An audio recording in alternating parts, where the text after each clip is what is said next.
I'm going to list some traditional practices that happen in Protestant churches, and I want you to tell me if that comes from the New Testament and it's part of the early church, or it comes from paganism. Meeting regularly in a temple, church building, or professional worship center. New Testament church, paganism. Paganism. The New Testament church met in people's homes, or out in gardens, or under groves and trees by the river, and so forth. Have a professional paid speaker give an inspiring sermon to an observing audience. Paganism. Having a group discussion led by someone understood to be more spiritually mature. New Testament church. Having an elevated pulpit for the speaker to speak to the audience. Paganism. Having a division between the priesthood and the laity. Paganism. Celebrating Christmas and Easter. Paganism. Worshiping together on Sunday. Paganism. Collecting offerings during worship service. Paganism. Worship leaders who dress in exclusively in distinct clothing that distinguish them from the non-religious leaders. Paganism. Every member having a role, a spontaneity in the worship service, freedom to speak with little regulated structure and open discussion. New Testament. So where did the order of worship that most churches do and the regulated liturgy and structure that we have come from? It came from Roman Catholicism, which came from the pagan cult worships.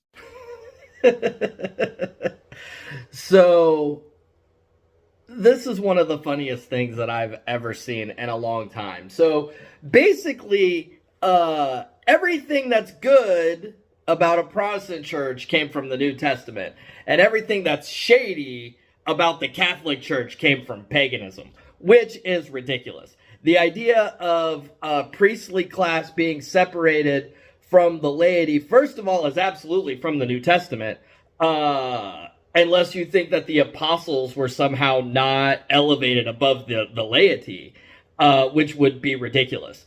But it also comes from Judaism. Priestly vestments come from Judaism.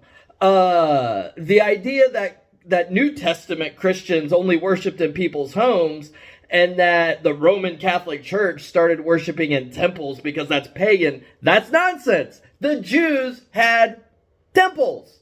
They had two separate temples of Solomon. You know, they had the temple of the first temple and the second temple.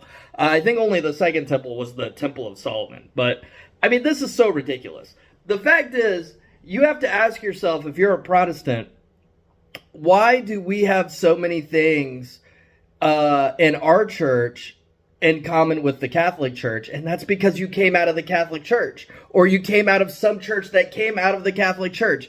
And it's interesting to find out, or to notice, that the farther you go back in Protestant churches, the closer they are to the Reformation, the more Catholic they look.